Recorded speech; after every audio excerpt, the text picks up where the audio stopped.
여러분 안녕하십니까? 오늘 또 주님의 전에 찾으신 여러분에게 하나님의 넘치는 은혜와 또 치유가 함께 하시기를 간절히 축복합니다. 여러분 마음속에 가장 큰 소원이 무엇입니까? 주님께서 여러분에게 내 소원이 무엇인지 한 가지만 말해보라. 그렇게 얘기하면 여러분은 뭐라고 대답을 하시겠습니까? 그런 생각 종종 해보셨죠? 솔로몬에게 하나님께서 내가 너에게 무엇을 주랴 이렇게 얘기했을 때 솔로몬은 백성을 잘 다스릴 수 있는 지혜를 달라고 그렇게 구했습니다. 그래서 그런 이제 왕의 입장이었기 때문에 그런 지혜를 구했겠죠. 그렇지만 또 우리 개인의 입장은 또 다를 수 있어요. 그래서 여러분은 하나님께서 정말 너에게 한 가지를 내가 줄 건데 무엇을 구하겠느냐 이러면 여러분은 무엇을 구하겠습니까? 성령을 구하시겠습니까? 예, 또요? 건강을 구하시겠습니까? 우리 선생님은 얼굴에 건강이라고 물어보기도 전에 딱 쓰셔요. 그 다음에 다른 분은요? 무엇을 구해야겠습니까? 깨달음의 지혜를. 역시 우리 강생님 같은 그런 이미지와 잘 어울리는 그런 말씀을 하셨습니다. 그 다음에 또요. 뭐 부귀 영화는 필요 없습니까? 그런 걸 또 네. 마음의 평화. 마음의 평화. 예. 네, 참 훌륭한 걸 구하셨습니다. 근데 저는 이제 요즘에 제가 이제 복음을 전하고 이렇게 살면서 하나님께서 저에게 한 가지만 딱 주신다면 저는 다른 거 다 필요 없어요. 근데 그게 뭐냐면 예수님의 마음을 달라고 저는 그렇게 구할 거예요. 근데 그 예수님의 마음이 있으면 당장 죽어도 괜찮을 것 같아요. 그게 이루어졌다고 한다면 그러면 뭐 그 다음에 일어나는 모든 것들에 대하여 두려움은 없을 것 같습니다. 예수님의 마음. 참 그 마음을 구하는 것이 사실 오늘날 이 세상에 사는 모든 사람들의 목표가 되어야 합니다. 예수님의 마음. 예수님의 마음이 없어서 불행하거든요. 사도행전 3장 19절에 보면 이런 말씀이 기록되어 있습니다. 이제 오순절 성령을 받아서 베드로가 외칠 때 사람들이 우리가 어찌할 거라고 그렇게 탄식이 일어났어요. 그때 여기 베드로가 이렇게 얘기합니다. 베드로가 이렇게 얘기합니다. 사도행전 3장 19절 함께 읽습니다. 시작. 그러므로 너희가 회개하고 돌이켜 너희 죄 없이 함을 받으라. 이같이 하면 유쾌하게 되는 날이 주 앞으로부터 이를 것이요. 여기 이제 베드로가 유대인들을 향해서 한 말씀이 뭐냐면 너희가 회개하고 돌이켜 너희 죄 없이 함을 받으라. 그렇게 얘기했어요. 예수님의 마음, 예수님의 마음은 의로운 마음이거든요. 거룩한 마음, 순결한 마음, 성결한 마음. 우리가 이 세상에서 어떤 것을 얻어도 만족이 없어요. 분명히 그렇습니다. 이제 몇 개국을 이렇게 가보니까 두 가지를 느꼈어요. 한 가지는 사람 사는 거 어디든지 다 똑같다. 이제 두 번째는 이제 뭐 훌륭한 건축물들, 어떤 뭐 공연들, 아름다운 환경들 이런 것들을 보는데 그냥 이 세상에 있는 모든 것은 다 거기서 거기고 그저 그렇다 이런 생각을 하게 되었습니다. 근데 영원히 사는 하나님의 나라, 영원한 사람들이 사는 그 하나님의 나라, 완전한 지혜를 가진 사람들이 사는 나라, 그리고 완전히 의롭고 성결한 사람들이 사는 그 세계가 꾸며놓은 그 세계의 아름다움, 그것을 보기 전에는 우리는 결코 만족함이 없을 것 같아요. 이 세상에 어떤 것을 얻는다 할지라도 잠시일 뿐일 것입니다. 우리가 뭐 로또에 당첨이 됐다고 해도 그 기쁨은 잠시일 것 같아요. 그런데 예수님의 마음을 우리가 얻기 전까지는 만족함이 없을 것입니다. 여기 이 말씀 가운데 그럼 어떻게 우리가 예수님의 마음을 가질 수 있을까? 어떻게 우리가 의로워질 수 있을까? 여기 이 말씀은 회개하고 돌이켜 너희 죄 없이 함을 받으라 이렇게 얘기했어. 그러면 이 말씀은 우리가 의로워지기 위해서는 회개하고 돌이키는 경험이 필요하고 또 한 가지 경험은 죄 없이 함을 받으라. 그러면 죄 없이 함을 받는 경험, 이건 그냥 단지 죄 용서의 경험일까요? 아니면 마음의 죄가 없어지는, 품은 죄가 없어지는 마음의 성결이 이루어지는 경험일까요? 네. 두 번째 후자죠. 두 번째. 우리 그냥 뭐 용서해 주세요. 뭐 맨날 가서 용서해 주세요 하고 빌고 내가 또 잘못했으니까 이렇게 또 회개하고 그게 목표가 아니거든요. 진정한 목표는 뭐냐면 우리가 예수님의 마음을 갖는 것입니다. 그걸 우리가 갈망하고 소원해야 돼요. 그것은 최고의 것이기 때문에 그렇습니다. 오늘 저는 이제 그 성경의 한 가지 중요한 것을 살펴볼 겁니다. 예수님의 조상은 유다였어요. 그래서 예수님은 그 유다 지파에 속한 분으로 오셨어요. 그래서 예수님의 조상은 유다예요. 그래서 예수님을 유다 지파의 사자 그렇게 얘기했어요. 이제 사자는 밀매 왕이죠. 유다 지파 가운데 이제 능력 있으신 분, 강하신 분, 그런 의미로서 유다 지파의 사자, 또 메시아의 의미로서 또 유다 지파의 사자 그렇게 얘기했어요. 그런데 사실은 이제 야곱의 12 아들들 가운데 그 12 아들들의 이렇게 품성을 쭉 살펴보면 유다보다는 요셉이 더 훌륭한 것 같지 않습니까? 요셉은 정말 성화된 인물이에요. 그리고 정말 충성된 인물이고, 그리고 요셉이 이제 다른 형들에 비해서 상대적으로 성경이 상당히 선한 그런 인물로 나오고 훌륭한 인물로 나옵니다. 그런데 예수님께서는 그 요셉 지파를 택하지 아니하시고 유다 지파를 택해서 이 땅에 오셨어요. 우리가 유다의 삶을 살펴보면 예수님이 왜 유다 지파를 택해서 오셨나를 알 수가 있습니다. 그러니까 예수님은 훌륭한 사람들의 조상을 둔 그런 훌륭한 조상의 후손으로 오신 것이 아니라 예수님은 오히려 정말 죄 많고 타락했지만 그러나 새롭게 되고 회개한 사람들의 지파를 따라서 오셨어요. 왜 그랬냐면 죄는 참 무섭고 두려운 것입니다. 죄는 참 하나님께서 보실 때 멀리하고 싶은 가장 하나님이 싫어하시고 증오하시는 그러한 것이에요. 그럼에도 불구하고 예수님께서 그 유다 지파를 택해서 오신 것은 우리를 사랑하시기 때문에 그래요. 어떤 사람도 회개하고 새롭게 될 때 구원받을 수 있다는 것입니다. 어떤 사람도 구원해 주시기를 원하신다는 거예요. 그런 예수님의 마음이 들어있어요. 자, 사마리아에 많은 사람들이 있어요.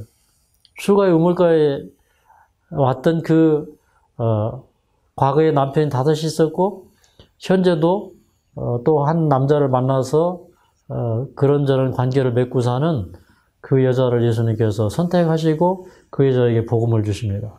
그리고 그 사마리아 지역에 선교사로 세우셔요. 근데 예수님께서 얼마나 참 성경 지면이 있으셨던지 그 여자는 즉시로 변화되었고 즉시로 선교사가 되었고 즉시로 능력 있는 사람이 되었어요. 저는 그런 걸 보면서 예수님께서 왜 그런 사람들을 택해서 복음을 주셨는가? 이 세상에 많은 사람들은 잘못 살아왔어요. 지우개로 인생을 다 지워버리고 싶은 사람들이 참 많아요. 그리고 그렇지 않다 할지라도 우리 생애의 곳곳에 지우개로 지워버리고 싶은 부분들이 참 많아요.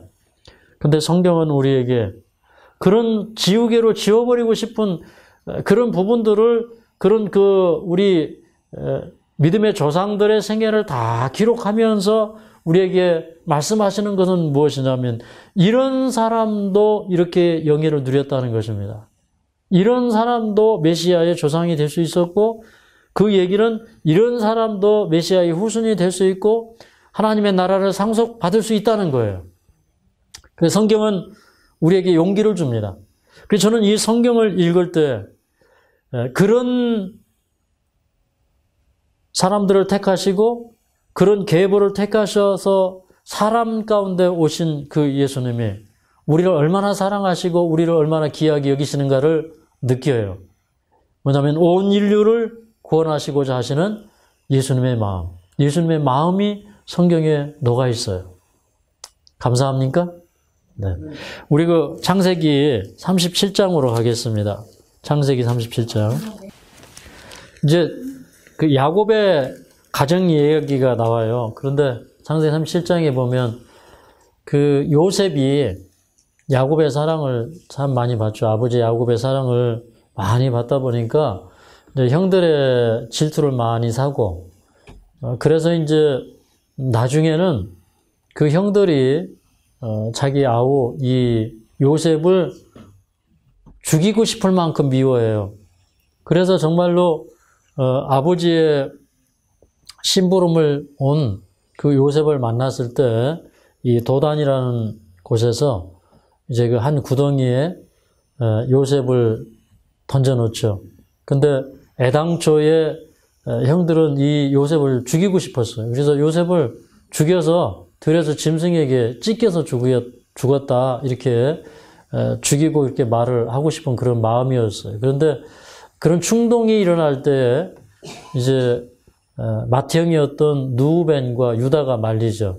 그래서 이제 누우벤이 그래도 우리 형제인데 우리가 죽여서 그 생명을 해하고 그 피를 은닉하고 해서 우리에게 무슨 도움이 있겠느냐. 그러니 죽이지 말고 저 구덩이에다 집어넣자 이렇게 얘기를 했어요. 그리고 이제 또 한 사람 유다가 또 그런 제안을 하죠. 여기 26절을 좀 읽어보겠습니다. 26절. 시작. 유다가 자기 형제에게 이르되 우리가 우리 동생을 죽이고 그의 피를 은닉한들 무엇이 유익하리요? 자, 그를 이스마엘 사람에게 팔고 우리 손을 그에게 대지 말자.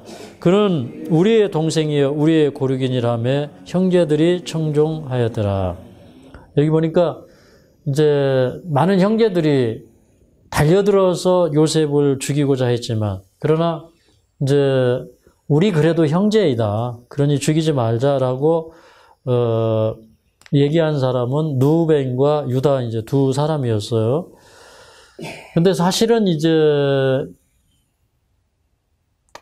이런 제안 자체도 이렇게 절대적으로 보면 좋은 제안이 아니에요. 그러니까 자기 동생을 시기해서 아버지의 사랑을 더 독차지하고 있다고 생각하는 동생을 시기해서 죽이려고 한 그런 시도는 정말 악한 시도이죠. 그 다음에 또 그 동생을 살리기 위해서 비록 구덩이에 던져 넣자고 얘기를 했고, 또 누벤은 나중에 꺼내주려고 했어요. 사실은.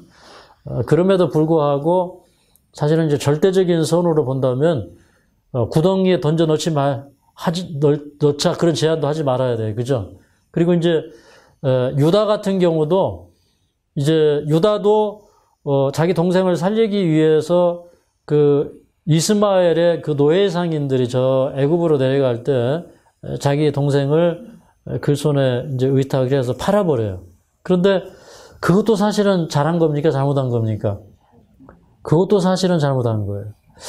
그런데 이제 그렇게 팔아버리고 그 다음에 동생이 없어졌을 때 이 난감한 상황을 해결하기 위해서 이제 수렴수 한 마리를 죽인 다음에 그 옷에다가 피를 이렇게 묻히고 그 다음에 아버지 우리가 길에서 이렇게 그 요셉의 옷을 보았는데 이게 이 피 묻은 옷의 상황이나 이런 걸로 봐서는 아마 들여서 짐승에게 찢겨 죽은 것 같습니다. 이렇게 가서 아버지에게 보고를 해요.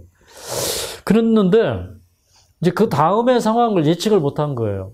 근데 이 아버지 야곱이 얼마나 애통을 하는지 여기 그 34절, 35절을 좀 읽겠습니다. 창세기 37장 34절, 35절. 자기 옷을 찢고 굵은 배로 허리를 묶고 오래도록 그 아들을 위하여 애통하니 그 모든 자녀가 위로하되 그가 그 위로를 받지 아니하여 가로되 내가 슬퍼하며 음부에 내려 아들에게로 가리라 하고 그 아비가 그를 위하여 울었더라. 사실은 이 얘기를 했을 때 아버지는 그 형들에 의해서 자기 동생이 아마 어떻게 살해되었다고 이렇게 추측을 한 것 같기도 해요. 왜 그러냐면 이제 그 뒤에 부분들을 이렇게 좀 읽어보면 그런 것들을 좀 유추할 수 있는 그런 그 문맥들이 있어요. 잠시 후에 좀 우리가 살펴보도록 하고요. 근데 그 야곱에게 있어서 요셉의 의미는 참 특별했어요. 자기 아내가 둘이 있었죠. 본부인이 둘이고 그다음에 후처가 둘이었어요. 야곱에게. 그런데 첫째 부인은 레아이고 그다음에 둘째 부인이 라헬이었는데 이 라헬이 아이를 못 낳다가 낳은 아들이 바로 요셉이었기 때문에 요셉에 대한 사랑은 참 특별했습니다.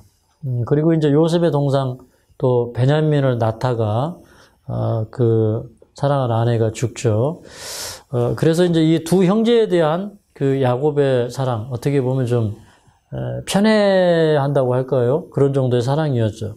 근데 이제 그 사랑하는 아내가 낳은 그 아들이 없어졌을 때 이 아버지가 아주 오랫동안 애통하게 여겼다고 그렇게 얘기하고 있어요. 그런데 이제 우리가 이 말씀을 읽어 내려갈 때 한 가지 유의해서 이 말씀을 봐야 할 거는 여기 요셉은 아버지 하나님을 그 야곱은 아버지 하나님을 표상하고 그 다음에 야곱의 아들인 요셉은 누구를 표상합니까?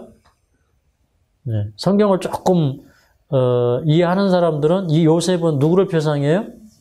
예수님을 표상하죠. 그래서 이제 그 야곱과 그 요셉과의 관계 이런 것들을 우리가 잘 설정을 하면서 이제 이 성경은 그냥 믿음의 조상들의 얘기를 하고 있지만 그 속에는 어떤 설명이 들어있냐면 그런 사건을 통해서 하나님께서 우리를 얼마나 사랑하시는지를 묘사하고 있어요. 그리고 여기 그 요셉을 잃어버렸을 때 아버지가 오랫동안 애통해했다고 그랬어요. 그러니까 이 세상에 사는 한 영혼이라도 잃어버리는 것은 하나님의 마음에 아주 깊은 슬픔이에요.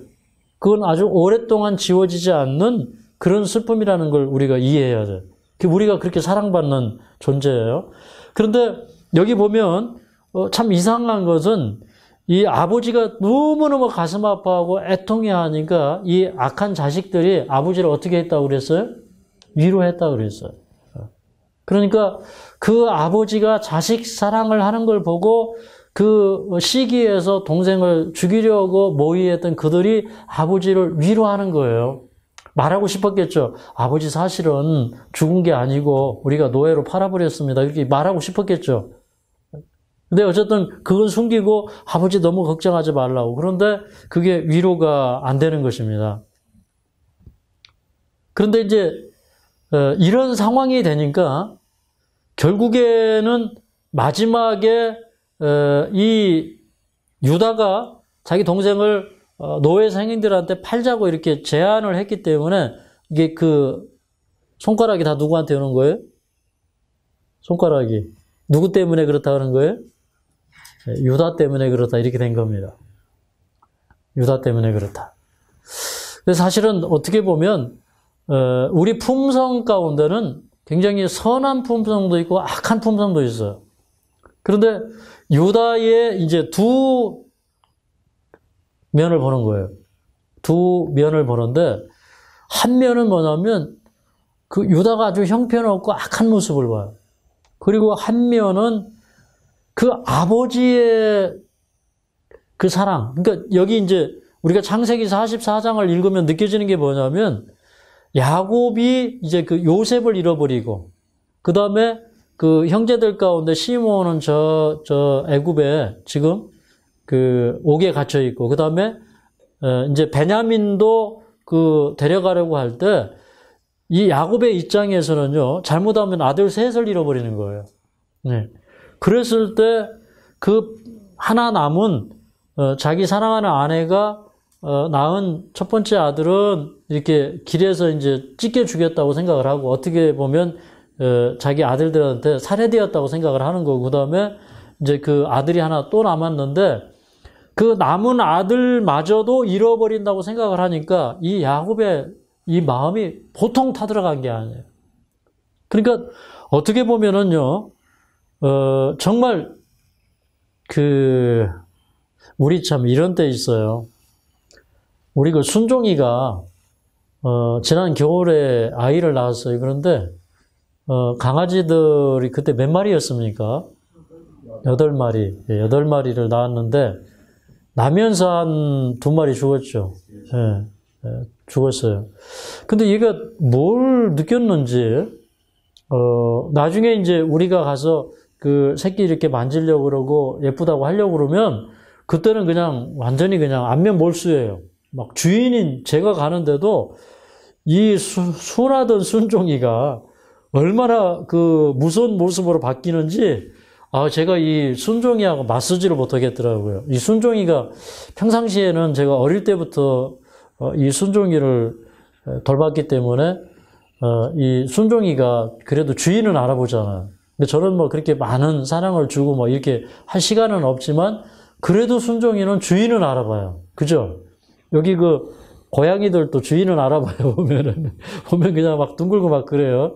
제가 옆에 가면. 그런데 그 순종이가 자식에 대해서 그 막 본능적으로 이렇게 하는데 그거 참 대단하더라고요. 그런데 어떻게 보면 나중에 그 야곱이 요셉을 향했던 마음이나 그 다음에 그 베냐민을 향했던 마음은 그 어떻게 보면요. 그거는 정말 너무 지나치다고 할까요? 너무 극성이라고 할까요? 그럴 정도로 야곱의 마음이 예민해집니다. 그런데 나중에 보면은 이제 그 인생의 파란만장한 세월을 다 거치고 풍파를 다 겪은 유다가 그 아버지의 마음을 100% 이해해요. 100% 이해해요. 그래서 유다는 왜 믿음의 조상이 될 수 있었냐면 유다는 아버지의 마음을 잘 이해하고 그걸 느끼는 자녀가 되었어요. 이 마지막 시대에 영혼을 위해서 자기 생명을 바치고 헌신하고 순교할 사람들은 어떤 사람들이냐면 하나님 아버지의 마음을 잘 이해하는 사람들이에요. 그래서 이 세상은요, 그 하나님의 마음을 가진 사람들, 그 하나님의 마음을 세상에 전해줄 사람들이 나타나면 이 세상은 그냥 이 사랑으로 다 점령돼 버리고 마지막에 그 사랑의 물길을 위해서 복음 사업이 전파되고 이 세상에서 구원받을 사람들이 추려지고 이 세상에 복음 사업이 마치고 예수님 재림하게 되는 것입니다. 그래서 오늘 그 우리가 유다를 통해서 예수님의 마음을 이해하는 건 대단히 중요해요. 그런데 이제 유다가 그렇게 한 다음에 유다는 사실 자기 마음속에 정말 선한 의도로 자기 동생을 노예 상인에게 팔자고 했는데 현재도 손가락이 자기에게 돌아와요. 그래서 이제 38장에 가면 그 유다의 어떻게 보면 그 인생에 있어서 정말 부끄럽고 지우고 싶은 그런 얘기. 그래서 유다는 정말 자기의 행위가 드러나기를 원치 않았는데 이게 성경에 기록돼가지고 이게 그 후손들까지 다 아는 얘기가 돼버렸어요. 이게 잠시 잠깐 이렇게 되어버렸어요. 그런데 이게 언제까지만 이 기록이 남아있냐면 하늘에 갈 때까지만 남아있어요.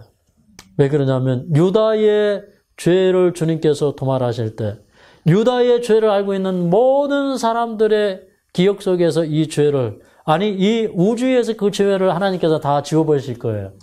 우리의 죄도 마찬가지입니다. 그런데 이걸 왜 성경에다 이렇게 달아가지고 우리에게 읽게 했냐면 주님이 우리를 얼마나 사랑하시는지. 그리고 우리가 아무리 깊게 타락했다 할지라도 주님은 그 자리에서 우리를 구원해 주시기를 바라시고 거기에 십자가를 세우셨다는 거예요.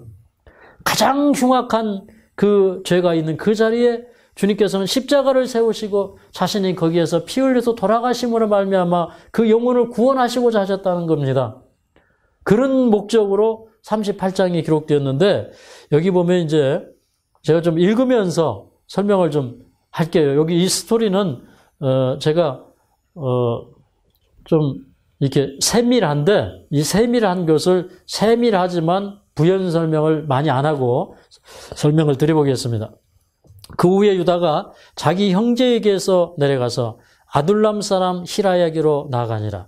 그러니까 요셉을 팔아버린 다음에 그 다음에 이게 오랫동안 아버지가 슬퍼하는 그런 상황이 되고 형제들이 자기를 손가락질을 할 때 그 형제들에게서 낙심한 그 유다가 다시 그 형제들을 떠나갑니다. 그러니까 항상 보면 마음이 변화되지 않은 그런 사람들은 자기가 잘못을 해놓고도 남을 또 원망하고, 그죠? 그리고 자기들끼리 또 싸우고, 거기서 토라지고 삐지고. 그래서 이제 원래 헤브론에 살고 있던 유다가 거기에서 헤브론에서 약 20km 떨어져 있는 그 아둘람이라고 하는 그 가나안 사람의 성읍으로 가는데 거기에서 히라라고 하는 자기 그 친구를 사귀어요. 그래서 이제 나중에는 자기 이제 수치까지 다 털어놓고 얘기할 수 있는 그런 깊은 관계로 발전하는 사람이 바로 히라라고 하는 사람입니다. 그럼 여기 이제 형제에게서 내려가서 그랬어요. 근데 여러분 이 유대인들이 자기 그 형제들을 떠나서 이방인에 가서 산다고 하는 것은 이제 가끔 교회 다니면서 그런 사람들이 있어요. 교회에서 실망해가지고 교회 문 나와버리고, 그죠? 형제들에게서 떠나가고, 어떤 사람들은 교회 안 다니고 이런 사람들 많죠. 유다가 그렇게 된 거예요. 그래서 이제 이방인에게 가는 자체가 잘못된 거예요. 네. 이게 이제 하나님의 백성들이 이방인과 섞이는 자체가 잘못된 거예요. 그 다음에 2절에 보니까 유다가 거기서 가나안 사람 수아라 하는 자의 딸을 보고 그를 취하여 동침하니 그랬어요. 또 어떻게 했어요? 이방 여자를 만나서 결혼했어요. 여기 보면 뭐 아둘람 사람 히라 얘기도 나오고 가나안 사람 수아 얘기도 나오고 이제 이런 친구들을 기록한 건 뭐냐면 유다도 그냥 이렇게 친구 좋아하고 친구들에게 영향을 잘 받고 이제 이런 사람으로 이제 살아가는 것입니다. 그리고 여기 그냥 뭐 결혼했다 이런 얘기보다도 그냥 그 수아라고 하는 사람의 딸을 보고 취해서 동침했다 이렇게 나와요. 예. 그러니까 사실은 이게 죄인의 길은 이래요. 하나님께서 합법적으로 맺어주는 결혼이 있고 그냥 자기가 정욕을 위해서 이렇게 동침하는 그런 결혼이 있죠. 예. 오늘날은 그걸 동거라고 해야 되나요?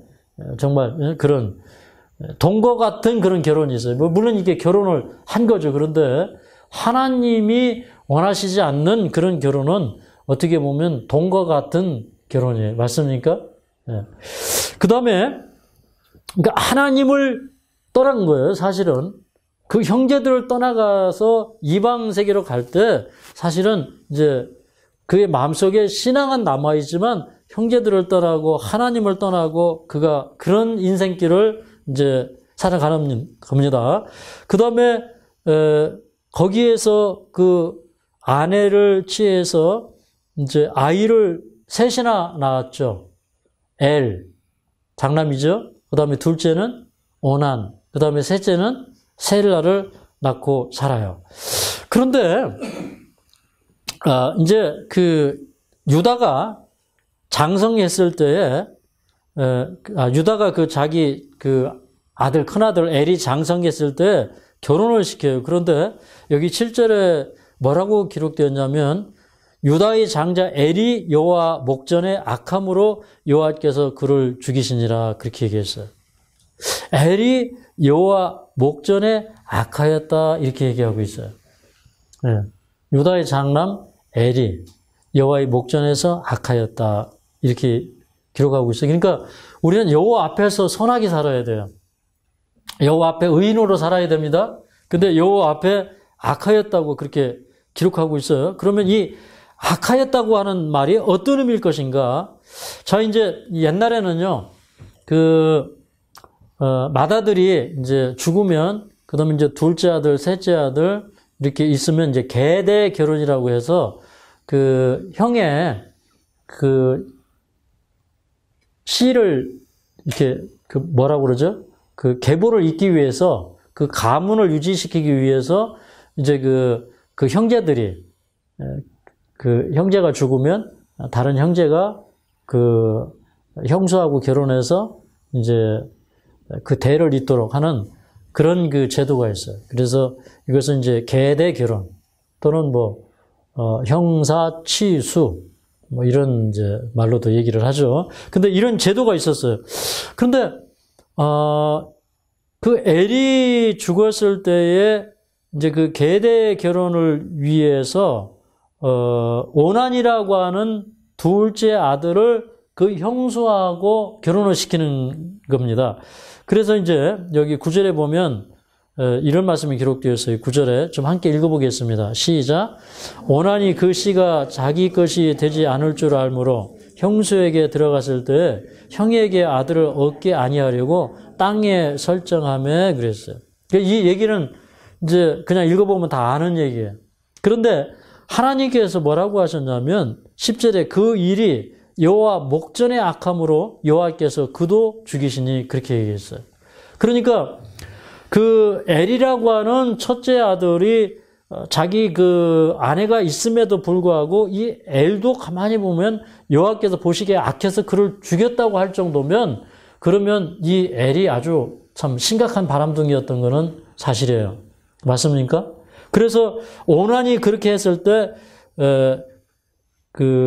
여호와 목전의 악함으로 여호와께서 그도 죽이시니 그렇게 얘기했어요. 그러니까 동일한 죄로 죽임을 둘 다 당한 거예요. 그러니까 이 유다가 이제 가나안에 가서 그 문화 속에 살 때 가나안 사람들이 이제 가나안 사람들은요 그때 아수다롯을 위한 공창들이 있고 이 공창들은 여자들이 어떤 다산을 위해서 이렇게 거기에 구별된 사람들은 이렇게 행음을 하고 이런 일을 해요. 그러니까 아주 이 가나안 문화는 성적으로 타락한 그런 문화예요. 그러니까 그런 속에서 살면서 아버지도 그냥 그런 문화 속에서 살고 그 다음에 그래도 유다는 좀 그 아들들보다는 덜했지만 그 아들들이 그런 문화권에서 살면서 엘이나 오난이나 아주 성적으로 타락한 그런 생활을 하는 거예요. 사실 형의 대를 잇기 위해서 형사하고 이렇게 잠자리를 할 때에 그 아들을 낳지 않으려고 그러면 아예 들어가지를 말았어야 되는데 그냥 형수를 그냥 성적인 놀이개로 삼고 땅에 설정을 하고 이런 배경을 보면 그게 이제 신성한 결혼 제도로 하나님께서 만들어 놓은 제도를 악용하는 그런 이제 악을 범했던 거예요. 하나님께서 죽이셨다는 거예요. 그리고 나서 이제 셋째는 어렸는데 이제 며느리에게 이 셋째가 자라면 이제 대를 잇게 해주겠다. 이제 며느리로서는 어떻게든지 대를 잇고자 하는 그런 마음이 있는데 그럼에도 불구하고 이 유다가 가만히 생각하니까 아들 셋이 있는데 가만히 보니까 이 다말이라고 하는 며느리가 참 무섭게 보이는 거예요. 어느 날. 예. 보니까 자기 아들 둘이나 죽으니까 이상하게 이 여자하고 결혼만 하면 다 죽는 거예요. 그죠? 사실 이유는 다른 데 있는데 그래서 이제 유다가 자기 아들을 주기를 꺼려합니다. 그리고 이제 그렇게 이제 이 셋째가 성장을 하고 시간이 오래 갔어요. 근데 이제 한 번은 이제 자기 시아버지가 양털을 깎는 때에 그때 양털을 깎는 때는 이렇게 큰 잔치도 벌어지고 이렇게 이제 양털을 깎으면 이제 돈이 들어오는 그런 때이죠. 근데 이때 이제 양털을 깎고 하면 양털을 팔고 해서 돈이 좀 생기고 이제 그러는 때인 것 같아요. 그런데 이 다말이 여기 14절에 보면 이렇게 기록을 했어요. 14절부터 16절까지 좀 읽겠습니다. 14절부터 시작. 그가 그 과부의 의복을 벗고 면박으로 얼굴을 가리고 몸을 휩싸고 딥나 길 곁에 나와 문에 앉으니 이는 셀라가 장상함을 보았어도 자기를 그의 아내로 주지 않음을 인함이라. 그가 얼굴을 가리웠으므로 유다가 그를 보고 창녀로 여겨 길 곁에서 그에게 나아가 가로되 청컨대 나로 내게 들어가게 하라 하니 그 자부인 줄 알지 못하였습니다. 그가 가로되 당신이 무엇을 주고 내게 들어오려느냐. 여기 보니까 이 다말이 이제 어떻게 생각을 했냐면 어떻게든지 대를 이어야 되는데, 그러니까 셀라를 기다려서 그 시아버지의 아들하고 이렇게 해야 되는데, 이 다말이라고 하는 여자도 보통 집요한 여자가 아니에요. 그러니까 이제 자기가 이런 그 당시에 이렇게 공창, 그러니까 아스다로 신전에서 일하고 있는 그런 그 공창, 이런 사람을 이렇게 둔갑을 해서 과부의 의복을 벗었다고 그랬어요. 그러니까 그 당시에 이제 과부가 입는 어떤 그런 옷이 있었던 그런 풍속이 있었는데 이걸 벗고 이제 면박으로 얼굴을 가리는 거예요. 그러니까 소위 말하면 이제 그 당시에 이제 공창들이 이렇게 하는 그런 모습으로 이렇게 좀 화장을 하고 이제 좀 그런 야한 그런 차림을 한 것 같아요. 그래서 이제 유다가 길 곁에 나와 있는 여자를 보고 이제 여기 16절에 보면 나로 내게 들어가게 하라. 이게 나로 내게 들어가게 하라는 게 너희 집에 들어가라는 이 표현보다는 내가 내 몸 안에 이렇게 들어가게 하라 이 말이에요. 그러니까 이게 이제 내가 당신의 몸을 사고 싶다 이 말입니다. 그래서 이제 그 다말이 그러면 그 나한테 뭘 주겠느냐? 그러니까 유다가 염소 새끼 한 마리 주겠다. 그럴 때에 그 이제 증거를 잡아놓기 위해서 다말이 그러면 내한테 증거물을 달라 이렇게 또 얘기를 하죠. 그러니까 세 가지를 줘요. 뭐뭐 줬습니까? 여기 18절에 보니까 도장하고 그다음에 뭐 그 끈을 주었다 그래서 아마 허리끈을 주었는지 끈을 주었다 그리고 지팡이를 주었다 그랬어요. 도장을 주면 도장은 그 사람의 신분을 나타내는 거예요. 그죠? 손에 뭐 이렇게 끼고 다니거나 아니면 이제 이렇게 목에 걸고 다니는 이런 풍습이 있었어요. 근데 그건 그 사람의 지위와 신분을 나타내요. 근데 그걸 주면 오늘날로 말하면 주민등록 맡기는 거하고 똑같아요. 그러니까 내가 꼭 당신한테 이걸 주겠다. 이제 보증물로 주민등록 맡겨놓고 뭐 지팡이 맡기고 끈도 맡기고 이제 이렇게 한 겁니다. 그리고 이제 그 다음에 이제 유다가 이제 약속을 지키기 위해서 그거를 이제 그 사람에게 가보니까 그걸 이제 염소를 끌고 가보니까 사람이 없어졌어요. 그러니까 그게 참 창피한 일이에요. 창피하니까 이게 이제 그 자기 친구한테 부탁을 해서 여기 20절에 보니까 자기 친구한테 그 사람을 찾아서 자기 그 증거물을 좀 돌려받고 자기가 맡겨놓은 소위 말하는 도장은 신분증이나 같은 거예요. 신분증 찾아오고 그 다음에 염소를 줘야 되는데 근데 사람을 찾아보니까 사람이 없는 거예요. 그래서 아마 이제 참 그 고민을 많이 한 것 같아요. 그러면서 이제 이런 일이 벌어질 때 유다는 뭐를 걱정을 하냐면 이게 자기가 좀 이렇게 이런 일을 행하기는 했지만 이게 부끄러운 일이기 때문에 드러나지 않기를 원했어요. 그래서 그것도 증표물을 또 어떤 사람에게 이렇게 증표물이 아니지 염소를 어떤 사람에게 이렇게 맡기고 뭐 그렇게 얘기를 해요. 여기 본문에 보면 이제 그런 일도 해요. 그런데 나중에 이렇게 소문을 들으니까 이 다말이 남자 없이 인심을 한 거예요. 그러니까 이렇게 배가 불러오는 거예요. 여러 개월이 지나가지고. 그럼 이제 무슨 생각을 하는 게 됩니까?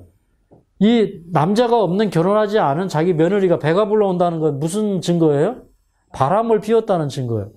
그래서 이제 유다가 이걸 안 다음에 이 자기 가족의 명예를 위해서 이제 자기 며느리를 데려다가 끌어다가 불사를 하고 얘기를 해요. 그런데 이렇게 딱 끌려 나왔는데 이 여자가 하는 얘기가 나를 임시시킨 사람이 요 증거물을 가진 사람이다 이렇게 얘기를 해요. 그러면서 도장하고 허리끈하고 그 다음에 지팡이를 내놓는 거예요. 이게 보니까 누구 거예요? 자기 거예요. 자기 며느리한테 자기가 꼼짝없이 당한 거예요. 근데 유다가 그때 생각을 해보는 거예요.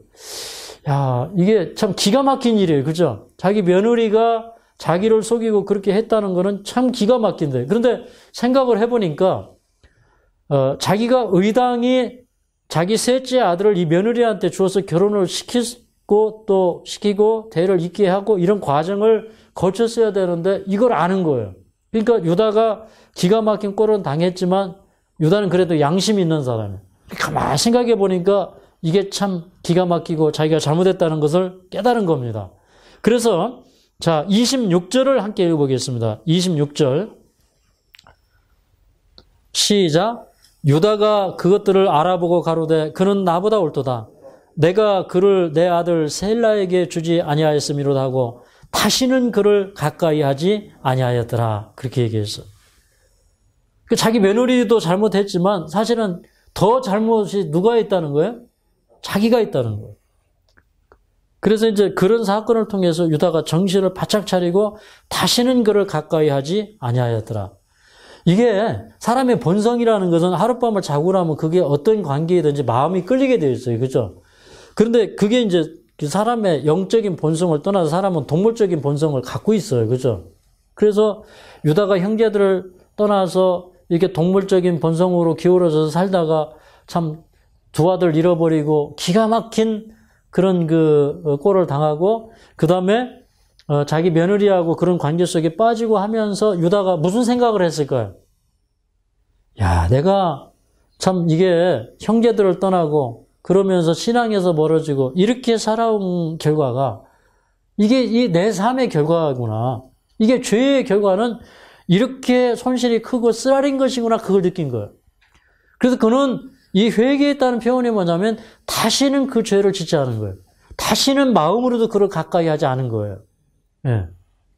저는 성경은 이걸 보라고 기록한 거예요. 유다가 그런 사람임에도 불구하고 뭐 메시아의 조상이 되었다. 이 말 속에는 뭐냐면 그런 죄를 지어도 괜찮다 이런 의미가 아니에요. 절대 성경을 잘못 읽는 거예요. 그거는 정말 우리가 예수님의 십자가를 그거는 그 욕되게 하는 것이에요. 이 성경의 얘기는 무엇이냐면 이런 꼴을 당하고 이런 순환을 당하고 이런 절망에 우리가 빠져 있을 때 그때 우리가 정신을 차려야 된다 이 말이에요. 그래서 이제 다시는 그를 가까이 하지 않은 거예요. 이게 진정한 회개예요. 우리 에스겔서 33장 에스겔서 33장 14절에서 16절을 보겠습니다. 에스겔서 33장 가령 내가 악인에게 말하기를 너는 죽으리라 하였다 하자 그가 돌이켜 자기의 죄에서 떠나서 법과 의대로 행하여 전당물을 도로 주며 억탕물을 돌려보내고 생명의 율례를 준행하여 다시는 죄악을 짓지 아니하면 그가 정령 살고 죽지 않을지라 그의 본래 범한 모든 죄가 기억되지 아니하리니 그가 정령 살리라 이는 법과 의를 행하였음이니라 하라. 여기 보니까 다시는 죄악을 짓지 아니하면 그가 정령 살고 죽지 않을지라 그의 본래 범한 모든 죄가 기억되지 아니하리라. 아멘입니까? 주님은 이 약속을 이루시는 분이세요. 그래서 우리가 이제 메시아의 조상을 선택을 한다고 한다면 우리 기준으로 선택을 한다고 한다면 우리는 절대 이런 사람 안 봐요. 두 번 다시 이런 사람 안 봐요. 그런데 유다가 회개했을 때 하나님께서는 그의 생애에 그런 기록이 없는 것처럼 유다를 보아주셨어요. 아멘입니까?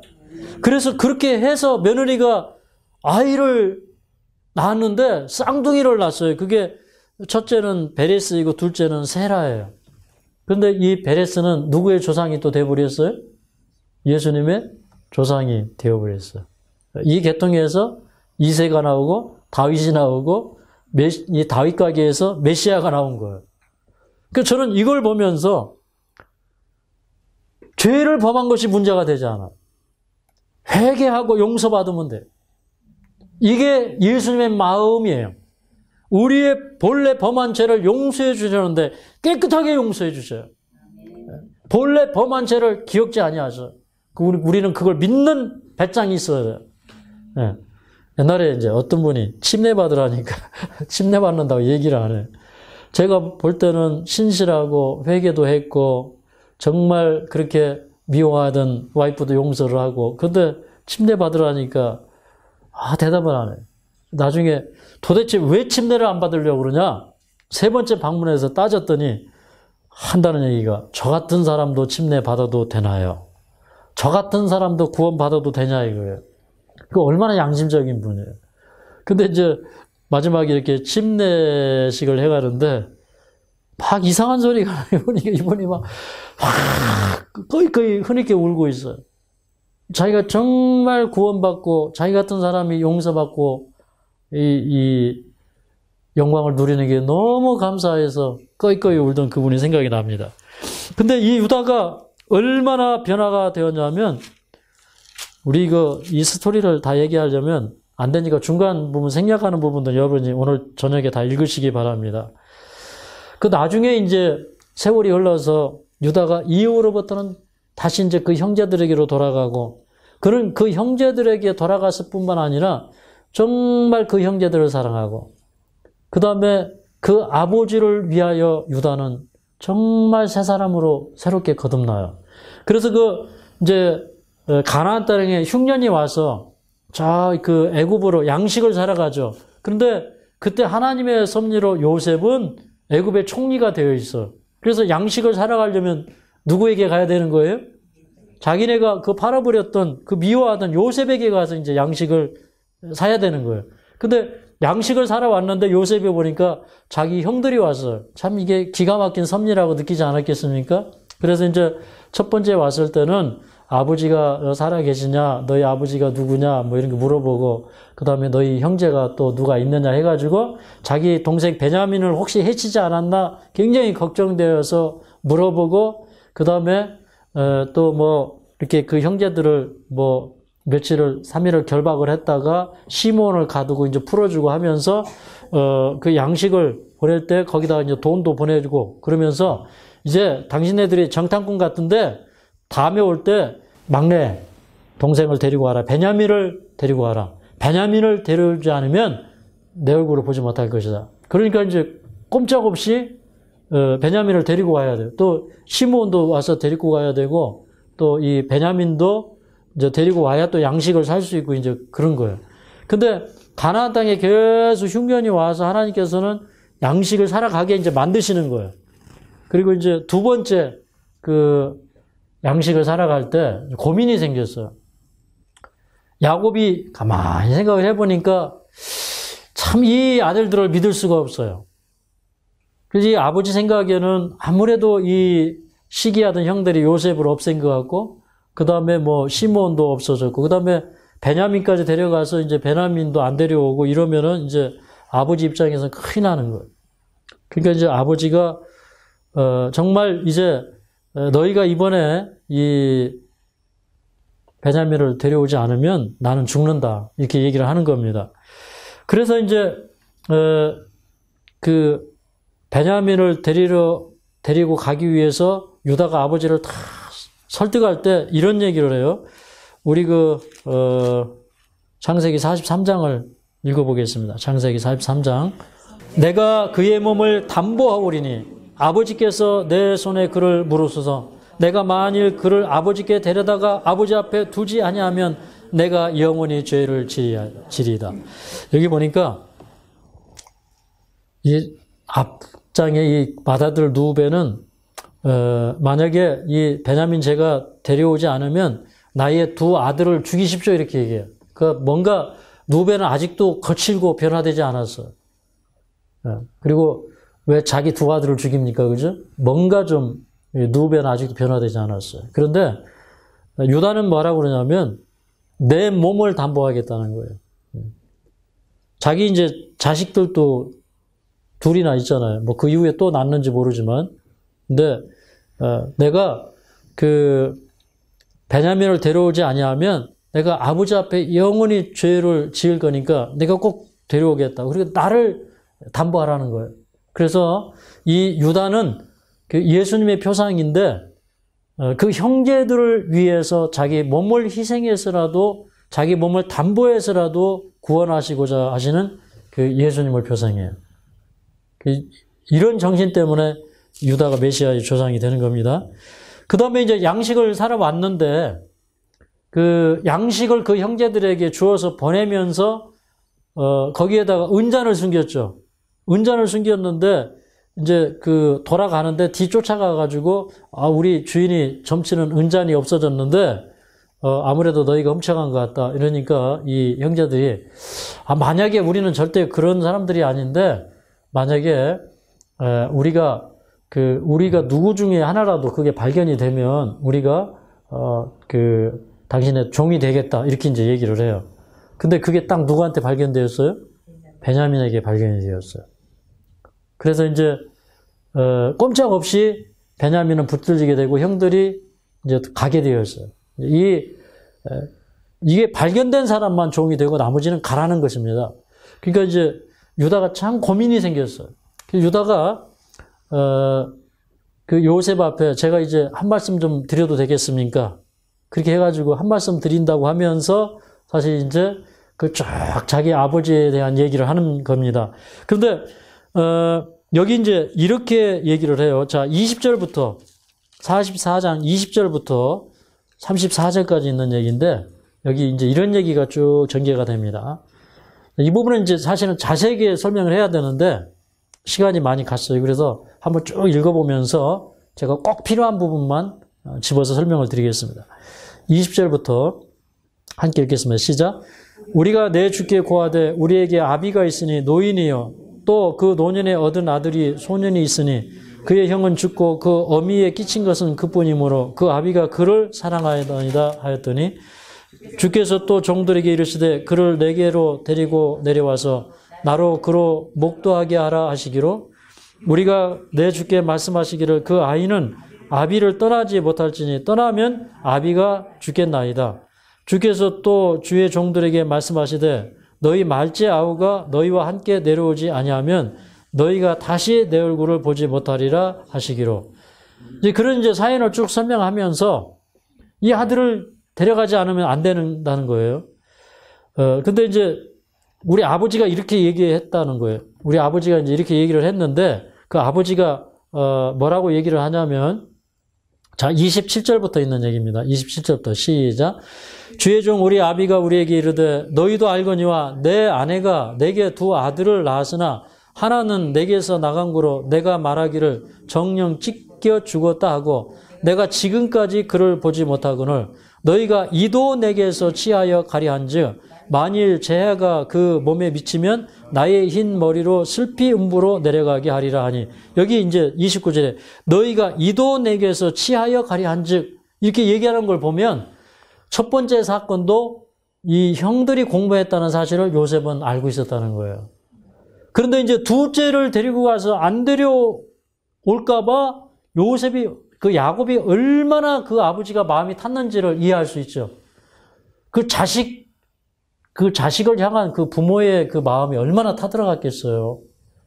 이거는 우리가 조금 생각하면서 읽어야 돼요.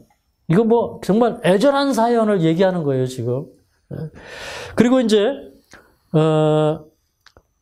29절에 너희가 이 아들을 데려오지 않으면 재해가 내 몸에 미칠 것이고 내가 이 흰머리로 슬피 울면서 음부로 무덤으로 내려갈 것이다. 이제 아버지가 그렇게 얘기했어요. 그래서 이제 유다가 그 아버지와 베냐민의 관계를 얘기하면서 아주 기가 막힌 명언을 얘기합니다. 30절에 자 30절 좀 읽겠습니다. 30절부터 시작. 아비의 생명과 아이의 생명이 서로 결탁되었거늘 이제 내가 주의 종 우리 아비에게 돌아갈 때 아이가 우리와 함께하지 아니하면 아비가 아이의 없음을 보고 죽으리니 이같이 되면 종들이 주의 종 우리 아비의 흰머리로 슬피 음부로 내려가게 함이니이다. 여기 보니까 아비의 생명과 아이의 생명이 서로 결탁되었다는 거예요. 이거 한 생명이라는 거예요. 네. 저는 이 성경 읽고 얼마나 울었는지 몰라요. 이게 구속의 사랑을 깨달았기 때문에 그래요. 이 야곱은 아버지 하나님을 상징하고요. 그 다음에 이 베냐민은요, 그 형들의 막내잖아요. 맨 나중에 창조함을 받은 우리를 상징해요, 베냐민은.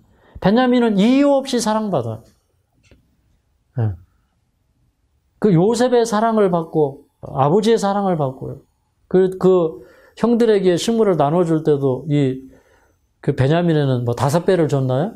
양식을 그렇게 많이 주고, 먹을 걸 많이 주고. 베냐민은 사실은 우리를 상징해요. 근데 우리의 생명과 누구의 생명이 결탁되었다고요? 하나님의 생명이 결탁되었다는 거예요. 근데 그 얘기를 하면서 이 베냐민을 데리고 가지 않으면 내가 영영이 아버지께 죄를 짓는다는 것입니다. 그 다음에 이 아이를 데려가지 아니하면 죄가 우리 아비에게 미치는데 내가 그걸 보는 것이 두렵다는 거예요. 그러니까 이런 표현 속에서 제가 느끼는 것은 뭐냐면 이 유다는 아버지의 마음을 너무나 이해를 잘했어요. 왜 그러냐면 이 유다가 자기가 이렇게 잘못된 길을 가면서 사실 아들 둘 잃어버렸어요. 그거 다 자기 죄 때문에 두 아들 잃어버린 거예요. 맞죠? 그리고 이게 콩가루 집안이 돼버렸어요. 아니 며느리하고 이렇게 하룻밤 자가지고 아들을 키우고 있어요. 이게 아들인지 손자인지 이게 족부가 이상해져 버렸어요. 이 집안이. 근데 유다가 그런 집안의 사람이었는데 그래서 유대인이라는 말은 무슨 뜻이냐면 문자적으로는 유다 지파의 사람이라는 뜻이에요. 유대인이. 유대인이라는 말은 그 이후에 나온 말이지만 그러나 유대인들 뭐 대단한 자부심을 가지고 있죠. 근데 알고 보면 죄송하지만 그 집안은 뭐예요? 여러분이 답을 하십시오. 제가 얘기는 안 할게요. 근데 오늘 제가 이제 설명할 건 많고 이 의미는 깊고 저는 항상 여기에 제가 시간적인 한계, 제 표현의 한계를 느껴요. 그 이해하시겠습니까?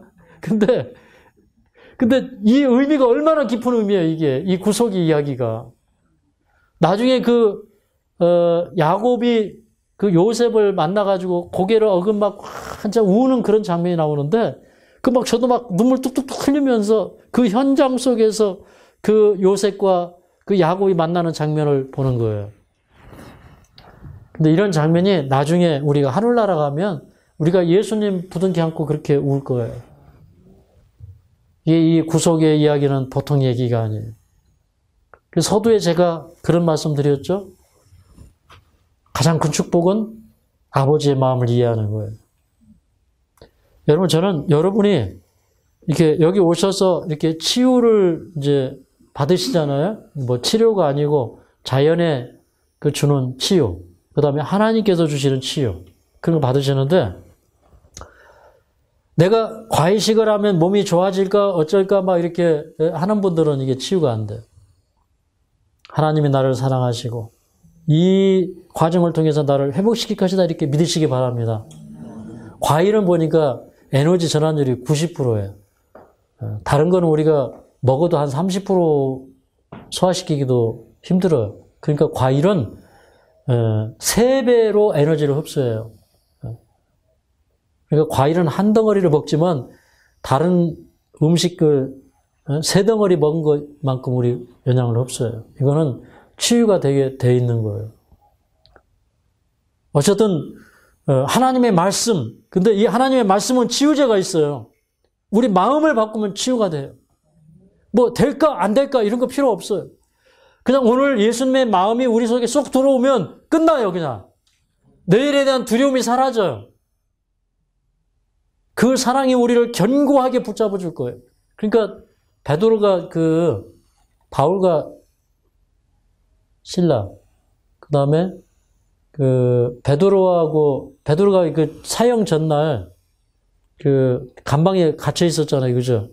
근데 그날 저녁에 이렇게 자고 있어가지고 천사가 와가지고 자고 있는 베드로를 깨워가지고 데리고 나갔죠. 그죠? 베드로가 묶여 있을 때. 그런 배짱이 생기는 거예요. 베드로가 예수님 십자가에 달려 돌아가시는 걸 보고 도망가고 막 다락방에 숨어 있고 막 그랬었잖아요. 근데 그 하나님의 사랑을 온전하게 깨달은 다음에 베드로가 완전히 다른 사람이 되었어요. 막 절대적인 신뢰가 생겨버렸어요. 하나님께 대한. 하나님의 품성을 바라보면서 그 품성을 보면서 절대적인 신뢰가 왔어요. 그런 신뢰가 오기를 간절히 바랍니다.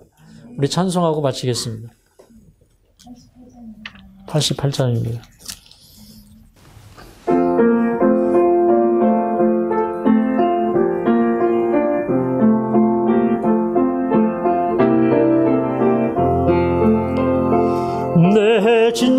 사모하는 친구가 되시는 구주 예수님은 아름다워라. 산 밑에 백합하여 빛나는 새벽 주님 영영할 길 아주 없도다. 내 맘이 아플 적에 긴 위로 되시며 나 외로울 때 좋은 친구라. 주는 저 산 밑에 백합 빛나는 새벽별 이 땅 위에 비길 것이 없도다. 내 몸의 모든 염려 이 세상 호락한 나와 항상 같이 하여 주시고 시험을 당할 때에 악마의 계교를 질시 물리치사 날 지키시네. 온 세상 날 버려도 주 예수 안 버려 끝까지 나를 돌아보시니. 주는 저 산 밑에 백합 빛나는 새벽별 이 땅 위에 비길 것이 없도다. 내 맘을 다하여서 주님을 따르면 길이 길이 나를 사랑하리니. 물벌이 두렵지 않고 장검이 겁없네. 주는 높은 산성 내 방패시라. 내 영혼 먹이시니 기내 누리고 나 진히 주를 뵙기 원하네. 주는 저 산 밑에 백합 빛나는 새벽별 이 땅 위에 비길 것이 없도다.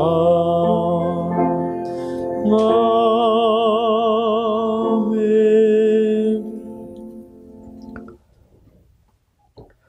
요셉을 잃어버린 다음에 야곱은 오랫동안 슬퍼했고 그 자녀들에게 위로받기를 거절했습니다. 이렇게 우리를 깊이 사랑하시는 우리 하나님, 우리가 이제 그 사랑을 발견하기를 원합니다. 성경을 창세기부터 끝까지 읽어봐도 거기에 놀라운 사랑의 이야기들이 있고 참으로 마음만 열면 그 안에 얼마나 보석과 같은 이야기들이 있는지요. 주님, 이것을 우리가 보기를 원합니다. 참으로 이 세상에 어떤 것을 보아도 눈에 만족이 없고 어떤 것을 들어도 귀에 만족이 없고 어떤 것을 먹어도 입에 만족이 없는 이 세상살이 가운데 아버지 하나님의 사랑만큼 신선하고 아름다운 것이 없음을 고백합니다. 우리를 이렇게 사랑하시는 이 구속의 이야기가 오늘 이 세상에서 죄악에 빠져서 절망하고 시리에 빠진 영혼들을 붙들어 주시는 능력으로 역사하여 주시옵소서. 참으로 이 구속의 비밀이 참으로 많은 사람들에게 펼쳐져서 그 하나님의 사랑을 바라보는 자마다 이렇게 위대한 사랑이 나를 향하고 있음을 기억하도록 도와주시옵소서. 유다가 깨달은 아버지의 생명과 그 아들의 생명이 서로 결탁되었다는 한 가지 그 사실이 참으로 유다의 마음을 변화시켰고 또 자기 자신을 담보해서 자기 몸을 던져서라도 그렇게 아버지가 사랑하는 베냐민을 구원하고자 했던 그런 간절한 마음, 이 마음이 우리에게 임하기를 기도합니다. 우리가 이 세상의 모든 영혼들을 볼 때 그 아버지가 그 아이가 없으면 슬피 울면서 물어 내려갈 것이고 큰 재해가 내 아비에게 미칠 것이라는 그런 간절한 그런 마음이 우리의 마음이 되도록 도와주시옵소서. 그러므로 그 마음을 가진 유다가 아버지의 마음을 전적으로 이해하고 아버지의 사랑을 이해한 유다가 메시아의 조상이 되었고 또 그 유다처럼 아비의 사랑을 이해하는 자가 마지막에 하늘을 유업으로 받을 줄로 믿습니다. 오늘 이 저녁에 우리의 심령에 기름 부어 주시옵소서. 우리 마음의 부흥을 주시옵소서. 하나님께 돌아가고자 하는 온전한 용기를 허락하여 주시옵소서. 예수님의 이름으로 간절히 기도하옵나이다.